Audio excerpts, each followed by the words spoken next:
नमस्कार दोस्तों। आज की हमारी कहानी का नाम है हवेली का भूत। तो चलिए शुरू करते हैं कहानी। रूहानी ताकतें हमारे आसपास हमेशा मंडराती रहती हैं। उनकी एक अलग ही दुनिया होती है जो वास्तविकता में तो दिखाई नहीं देती, लेकिन कुछ घटनाओं से महसूस ज़रूर होने लगती हैं। ऐसी एक कहानी है जिसका नाम है हवेली का भूत। दरअसल एक पुरानी हवेली है जिसमें कई साल पहले राजा महाराजा रहा करते थे, लेकिन अब वह वीरान पड़ी है क्योंकि उन राजाओं के वारिस देश से बाहर जा चुके हैं। हवेली की हालत जर्जर हो चुकी है, अब उसे मरम्मत की ज़रूरत है। इसके लिए शासन के नोटिस के अनुसार संपत्ति के मालिक को सूचित किया जाता है। कुछ दिनों में पूर्व राजाओं के वारिस में से एक लड़की हवेली में अपने बच्चे के साथ दाखिल होती है, जो कि उस जमाने के राजा के नाती की लड़की थी। उसका नाम था उर्मिला। उसके पति की कार एक्सीडेंट में मौत हो चुकी थी। अब वह विधवा हो चुकी है, लेकिन उसके पास उसका एक बेटा है जो 8 वर्ष का है और वह भी अपनी माँ के साथ हवेली आया है। हवेली बहुत विशाल थी, इसलिए उसकी साफ सफाई के लिए कई मजदूर बुलाए गए, जिन्हें चप्पे चप्पे की सफाई करने का ठेका दिया गया। किसी को नहीं पता कि हवेली के कोने कोने में कितने खूनी रहस्य छुपे हुए हैं। उर्मिला के आने के बाद हवेली की हवा रूहानी होने लगती है। ऐसा लग रहा था मानो कोई वर्षों से इंतजार कर रहा था इस हवेली के वारिश का। एक रात उर्मिला अपने कमरे में अपने बच्चे के साथ सो रही होती है। अचानक उसकी खिड़की से एक पक्षी टकराकर मर जाता है। यह घटना अपने आप में असामान्य थी।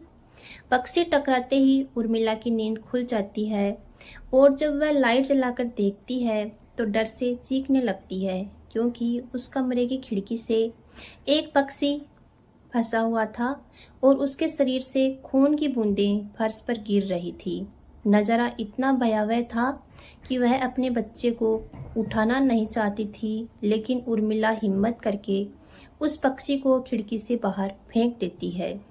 लेकिन इसके बाद उसे रात भर नींद नहीं आती और वह सुबह तक जागती रहती है।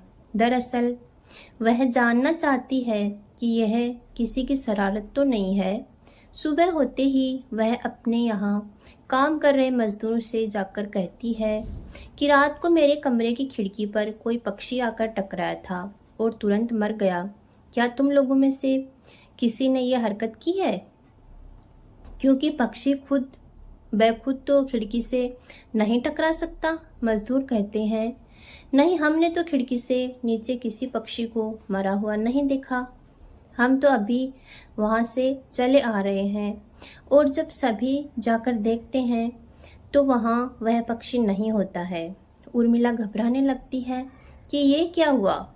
यहाँ तो पक्षी होना चाहिए था, या कम से कम खून की कुछ बूंदें तो दिखनी चाहिए थी, लेकिन यहाँ पर पक्षी का एक पंख तक पड़ा नहीं मिला। उर्मिला सभी मजदूरों को कहती है कि हवेली में बहुत सी कीमती चीज़ें और मूर्तियाँ हैं, संभाल के साफ सफाई करना। मजदूर अपने अपने काम में लग जाते हैं। उर्मिला अपने बच्चे के साथ कमरे में टीवी देख रही होती है कि अचानक हवेली की छत से एक मजदूर नीचे गिरता है। उर्मिला को अचानक लोगों की आवाज़ सुनाई देती है। वह भागकर खिड़की से नीचे देखती है तो एक मजदूर की लाश पड़ी होती है। उर्मिला कमरे से नीचे आती है और इसके गिरने का कारण पूछती है। लोगों के जवाब अलग अलग होते हैं। कोई कह रहा होता है कि इसने खुद आत्महत्या की है और कोई कह रहा होता था कि यह गलती से गिर गया है। सभी के दावे अलग अलग थे, लेकिन उर्मिला को कुछ अनकही बातें सुनाई दे रही थी। उर्मिला के कान में अचानक एक आहट के साथ आवाज़ आती है, अपने बच्चे को बचा सकती है तो बचा ले। उर्मिला ये वाक्य सुनते ही अपने कमरे की तरफ भागने लगती है, क्योंकि कमरे में उसका बच्चा अकेला टीवी देख रहा था। जैसे ही उर्मिला कमरे में पहुंचती है तो उसका बेटा खिड़की से कूदने वाला ही होता है कि उर्मिला उसका पैर पकड़ लेती है और वह खिड़की से लटक जाता है। उर्मिला पूरी ताकत से उसे ऊपर खींचती है, लेकिन बच्चा फिर भी कूदने की जिद कर रहा होता है। उर्मिला किसी कदर अपने बच्चे को काबू में करती है और कमरे के बाहर आ जाती है और वह मजदूरी से पूछती है, बताओ क्या है इस हवेली में, क्योंकि ये बच्चा तो ऐसा नहीं कर सकता और अभी ये सब जो हो रहा है कुछ अलग ही चल रहा है। तभी एक बूढ़ा मजदूर उर्मिला से कहता है, बेटी ज़्यादा जानना हो तो अपने पूर्वजों की कहानी पढ़ो, तभी तुम्हें इस हवेली का इतिहास पता चलेगा। इस हवेली की कहानी की किताब इसी गांव के सरपंच के घर में रखी होती है, जो कि बहुत साल पहले मर चुके थे, लेकिन अब भी उनके बेटों के पास वह किताब मौजूद थी। उर्मिला सरपंच के घर पहुंचती है और किताब ले लेती है। किताब पढ़ते ही उसे पता चलता है कि इस हवेली में एक नौकर नौकरानी भी थे, जिनके बीच में बहुत प्यार था और वह कई सालों से हवेली की सेवा कर रहे थे। लेकिन एक बार रानी के शाही गहने चोरी हो गए और उसके शंका में राजा ने नौकरानी को चोरी की सजा दी और उसे जिंदा दफना दिया गया। उसके गम में उसके पति ने भी अपनी जान दे दी और उसके 1 महीने बाद ही उस राजा ने अपनी ही तलवार अपने गले में घुसेड़कर आत्महत्या कर ली थी। उसके बाद छोटे मोटे हादसे हवेली में होने लगे, जिस वजह से यह हवेली हमेशा के लिए बंद कर दी गई थी। कई सालों के बाद वहाँ कोई आया, जिससे वहाँ रहने वाली आत्माओं को मौका मिल गया फिर से बदला लेने का। उर्मिला हवेली का रहस्य जानकर यहाँ से जाना चाहती है, क्योंकि उसे अपने बच्चे की चिंता है। इसलिए वह रात में कार लेकर एयरपोर्ट के लिए निकल जाती है, लेकिन अचानक रास्ते में उसकी कार का एक्सीडेंट हो जाता है और कार पलटकर उल्टा हो जाती है, लेकिन दोनों को कोई नुकसान नहीं होता। उर्मिला अपने बच्चे को बाहर निकाल लेती है और सुनसान सड़क पर भागने लगती है। रास्ते में उसे एक कार आते दिखाई देती है और कार रोकने के लिए उर्मिला सड़क के बीच में खड़ी हो जाती है और अपनी मदद के लिए चिल्लाने लगती है। तभी अचानक कार वाला आकर कार का ब्रेक लगा देता है।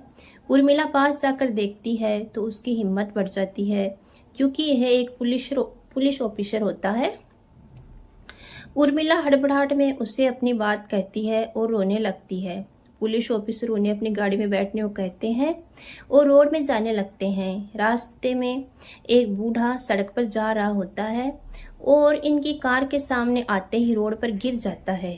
पुलिस ऑफिसर गाड़ी से उतरकर उस व्यक्ति को देखते हैं। बूढ़ा व्यक्ति बेहोश हो चुका था। पुलिस ऑफिसर उसे गोद में उठाकर अपनी गाड़ी में पीछे बैठा देते हैं और अस्पताल के लिए चलने लगते हैं। अचानक उस बूढ़े व्यक्ति का हाथ पीछे से पुलिस ऑफिसर की गर्दन तक पहुंच जाता है।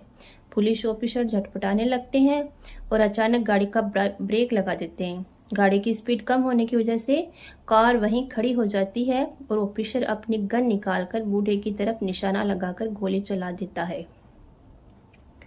बूढ़े की सर में गोली लगने से भी उसकी जान नहीं जाती है। महिला और पुलिस ऑफिसर दोनों समझ चुके थे कि यह कोई भूत है। भूत को देखते ही उर्मिला अपने बच्चे को लेकर बाहर निकल जाती है और इसी बीच पुलिस ऑफिसर भूत की पकड़ से अपने आप को छुड़ाने में कामयाब हो जाते हैं।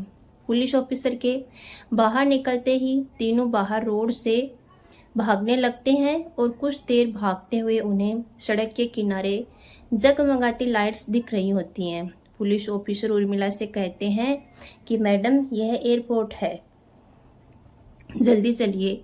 उर्मिला अपने बच्चे को लेकर एयरपोर्ट के अंदर पहुंच जाती है। एयरपोर्ट पहुंचते ही उर्मिला की जान में जान आ जाती है, क्योंकि पुलिस ऑफिसर की बहादुरी की वजह से उसके बच्चे की जान बच गई थी। लेकिन हवेली में भूतिया ताकतों का आधिपत्य अभी तक बना हुआ है और इसी के साथ खूंखार भूतिया कहानी खत्म हो जाती है।